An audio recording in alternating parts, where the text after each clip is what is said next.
الصيف بيحب اللمة والسناكس الحلوة. عملت بطاطس بتتبيلة وصوص خطيرة، سهلة جدا وبسيطة ومتأكدة هتعجبكم.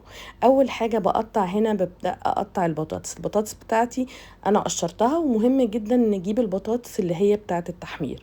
بعد ما قشرتها قطعتها شرايح بالشكل اللي انتوا شايفينه، كمان ممكن نسيبها بقشرها. هقطعها شرايح ويدجز وبعدين هحطها في الحلة وهضيف عليها مية لأن احنا هنسلقها الأول.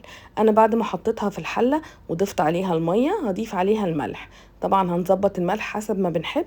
وبعد كده هناخدها على النار. انا هسوي البطاطس بتاعتنا نص سوا بس، وبعد كده هنبدأ نعمل الصوص بتاعنا. هنا معايا 3 عصير ليمونة، وكمان هنضيف عليها المستردة. انا بحب اضيف المستردة ديجون. ضيفوا المستردة المتوفرة عندكم، ممكن مستردة عادية عادي جدا. هضيف معلقتين من مستردة ديجون، وبعد كده هضيف عليها رشة من الفلفل الاسود. طبعا ممكن نضيف اي توابل تانية انتوا بتحبوها. وطبعا هنضيف رشة كمان من الملح، بس خلي بالنا لان احنا بنسلقها في ملح، مية وملح. وكمان هنضيف 3 معالق من عسل النحل. هضيف 3 معالق من عسل النحل، وكل المقادير بالظبط هكتبها لكم تحت الفيديو.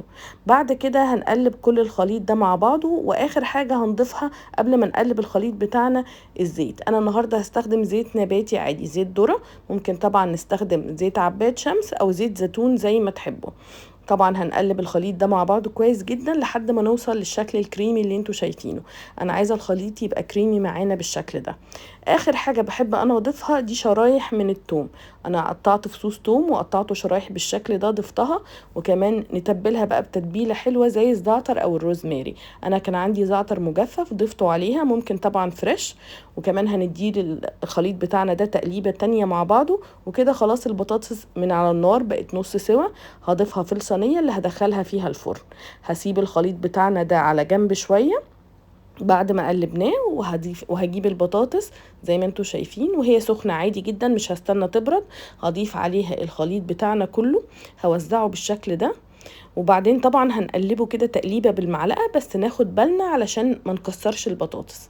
بعد ما اقلبه تقليبه بالشكل اللي انتوا شايفينه ده، كده خلاص البطاطس جاهزه تدخل الفرن. طبعا ممكن نعمل الخطوه دي وندخلها في الاير فراير لو حابين. انا هدخلها الفرن على درجه حراره من 190 ل 200 حسب الفرن بتاعنا، في الرف وسط. مش هتاخد وقت كتير لان البطاطس نص سوا، ولما تخرج تتقدم. عايزه اقول لكم الريحه والطعم خطير، لازم تجربوها لان انتوا متأكدة هتحبوها. ولو أول مرة بتشوفوني ما تنسوش تعملوا شير للفيديو وفولو وسبسكرايب للقناة. جربوها ومتأكدة هتحبوها، ومستنية كل تطبيقاتكم.